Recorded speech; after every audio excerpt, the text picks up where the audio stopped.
नमस्कार, मैं सुखदेव प्रसाद नौटियाल, मलेती मल्ली, खरासैण, मौजूदा सांगड़ा देवी, टिल्या बिलखेत। प्रिय बंधुओं, मैंने यहाँ पे एक प्रयास किया कि दूर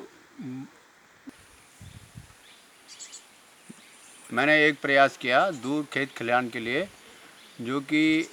बंजर ज़मीन को उपजाऊ बनाने के लिए और प्लान को रोकने के लिए, लोगों के अंदर प्रेरणा देने के लिए, ताकि जनमानस इधर के रहने जो कि उसको अच्छी प्रकार से देखें और उनको प्रेरणा मिले, ताकि वो भी अपनी बंजर ज़मीन को उपजाऊ करें और लोगों के अंदर जागृति आए। श्री सुखदेव प्रसाद नौटियाल जी, सर आप हमारे सामने हैं। मैं आपसे कुछ प्रश्न पूछना चाहता हूं कि कृपया आप उन प्रश्नों का सही जवाब देंगे। आप इतना बड़ा कार्य यहां पर कर रहे हैं सांगड़ा टिल्या बिलखेत के पास, और जैसा कि हम देख रहे हैं कि ये पूरे जितने खेत आपके सामने लहरा रहे हैं, आपके अथक प्रयासों का परिणाम है कि आज ये बंजर धरती पे जो है इस प्रकार की फसलें लहरा रही हैं। आप देखेंगे दोस्तों कि जहाँ तक ये नज़र जा रही है वहाँ तक आपको खेत खलिहान मिलेंगे, और ये इनके अथक प्रयासों का परिणाम है। तो इन सब चीज़ों के पीछे कहीं ना कहीं कोई शक्तियाँ, कोई संसाधन, कोई कार्य, किसी की जिजीविषा काम करती है। तो मैं कहना चाहूँगा कि श्री सुखदेव प्रसाद जी नौटियाल जी से कि सर आप ये जो इतना बड़ा कार्य कर रहे हैं, आप हो सकता है बहुत सारी अड़चनें आई भी होंगी और आएंगी, आगे भी आएंगी, तो क्या आप ये कहना चाहेंगे या बताना चाहेंगे कि इन अड़चनों को दूर करने के लिए आप किस प्रकार से आप चाहेंगे कि इन अड़चनों को दूर करने के लिए आपको कोई सहयोग मिले, या कोई ऐसा सहयोगी आपसे जुड़े कि जो मेरे साथ या आपके साथ इस तरीके से कार्य को सफल बनाने के लिए कार्य कर सकें? मेरे साथ में सबसे पहला मेरा सहयोगी है यहाँ का निवासी, जो यहाँ की लोकल जनता है। इन्होंने मेरे को बहुत बड़ा सहयोग दिया और साथ ही साथ प्रेरणा भी ले रहे हैं, और इनके अंदर जागृति भी आ रही है, और ये आगे आने वाले भविष्य में इसी प्रकार के कार्य को करने के लिए दूसरी जगह के लिए भी तैयारियां कर रहे हैं। और मैं भी अथक प्रयास कर रहा हूं कि लोगों के अंदर और भी ज़्यादा जागरूकता फैलाऊं, और ताकि जो और भी गांव बंजर खेत हैं इनको हम उपजाऊ बनाएं। खुद भी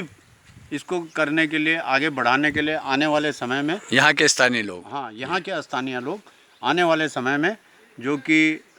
अपने आप भी प्रयास करने की प्रेरणा ले रहे हैं। सर आप एक काम तो कर ही रहे हैं, मगर आप भविष्य की नीतियों को लेते हुए और भविष्य के जो आपने जो एक खाका आपने दिमाग में सोचा हुआ है आपके कार्यों को सिद्ध करने के लिए, आप बताएंगे कि किस प्रकार से आप इन कार्यों को आगे बढ़ाना चाहेंगे और किस प्रकार से आप करना चाहेंगे, इसकी एक संक्षिप्त रेखा। मैंने आगे भविष्य के लिए जितने भी जंगल झाड़ी या बंजर ज़मीन है, इसको उपजाऊ करने के लिए पूरी कोशिश, और अपने हल बैल खेत खलिहान को लेकर के,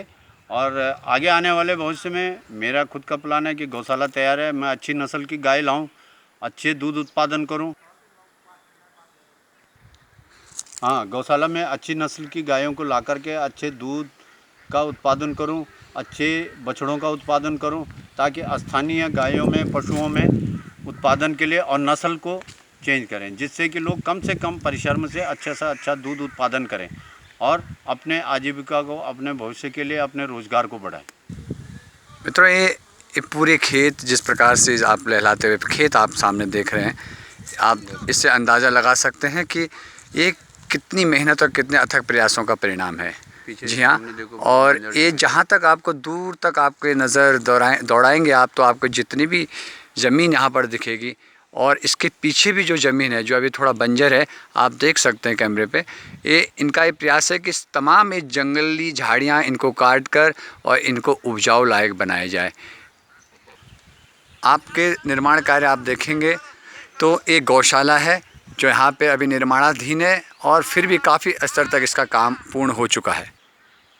इस जैविक खाद्य निर्माण के लिए एक परिकल्पना है जिसमें अभी ये निर्माणाधीन है कि इस प्रकार के टैंकों का निर्माण किया गया, जिससे कि जैविक खादों का उत्पादन यहाँ पर हो सके। कुछ निर्माण कार्यों में आप देख सकते हैं कि ये अभी निर्माणाधीन है, बहुत सारे काम होने बाकी हैं और कुछ निर्माणाधीन है। बस ज़रूरत है तो सरकार की सहायता की और लोगों के कर्तव्य निष्ठा की। सर, जैसा कि आप जानते हैं कि किसी भी बड़े काम को करने के लिए आपको संसाधनों की आवश्यकता होती है, आपको उपकरणों की आवश्यकता होती है, तमाम उन चीज़ों की आवश्यकता होती है कि जिससे आप अपना कार्य सुचारू रूप से कर सकें। और इसमें सबसे बड़ा जो योगदान होता है वो होता है प्रशासन का, आपकी सरकारों का। और आप जानते हैं कि केंद्र हो या राज्य सरकारें हों, इस प्रकार के कार्यों के लिए वो हमेशा प्रोत्साहन देती आई है। और उनका हमेशा ये रहा है सरकारों का कि इस प्रकार के लोगों को, इस प्रकार के संस्थानों को, इस प्रकार के संस्थाओं को किस प्रकार से आगे बढ़ाया जाए, उनको प्रोत्साहन दिया जाए। क्या आप जो ये कार्य अभी तक कर रहे हैं, क्या केंद्र सरकार से यानी प्रधानमंत्री की ओर से या सीएमओ चीफ मिनिस्टर की ओर से, उत्तराखंड सरकार की ओर से आपको कुछ इस प्रकार का अनुदान या सहयोग या प्रोत्साहन मिला है जिससे आप चाहते हैं कि हाँ आप संतुष्ट हैं और आप इसे आगे बढ़ाना चाहते हैं? सर, मैंने भी सुना है कि टीवी पे, न्यूज़पेपरों में यही सुना है कि प्रधानमंत्री मुद्रा योजना या विकास योजना, इतना योजनाएं लागू हो गई, मगर धरातल पे मैंने आज तक देखा नहीं कि मुद्रा योजना क्या चीज़ होती है। ना किसी ने हमको बताया, ना हमको किसी ने अभी तक सहायता दी। हर डिपार्टमेंट में मैं चला गया हूँ, बीडीओ के पास ब्लॉक में गया, कृषि विभाग में कृषि अधिकारी के पास गया, जिला स्तर के जितने भी अधिकारी हैं मैं सबके पास गया, मगर सभी का यही जवाब होता है कि बजट नहीं है, बजट नहीं है, बजट नहीं है। वो बजट कब आता है, क्या आता है, किसको आता है? निचले लेवल के कर्मचारी तो कोई मतलब यानी कि आप कहना चाहते हैं कि आप मदद लेना चाहते हैं, सहयोग आपको चाहिए, मगर एक कम्युनिकेशन अटैचमेंट न होने के कारण सरकार के द्वारा, सरकार की जितनी भी योजनाएं हैं, वो योजनाओं का लाभ है उसके बारे में जानकारी आप तक नहीं पहुंचती, सामान्य जनमानस तक नहीं पहुंच पाती, जिससे कि उन लाभों को लेने के लिए वंचित हो जाता है। तो यहाँ कहीं ना कहीं एक गैप की भी भूमिका कही जाएगी कि वो जो गैप जो बीच में आया है, एक संवादहीनता जो बीच में आई, ये भी इसका मुख्य कारण है। मगर क्या सरकार अगर इन चीज़ों को दूर करने का प्रयास करें तो एक टॉप लेवल से लेकर, एक उपभोक्ता से लेकर ग्रामीण क्षेत्र तक जितने भी वादे सरकार ने किए हैं, क्या वो पूर्ण हो सकते हैं अगर सरकार इसको सही ढंग से, सही रूप में आप लोगों के सामने रखे? ये चीज़ें मतलब पूरी हो सकती हैं कि योजना लागू करने वाला और उपभोक्ता को सीधे वार्तालाप हो, तो एकदम से यूजर को या उपभोक्ता को या काश्तकार को आसानी से लाभ मिल सकता है।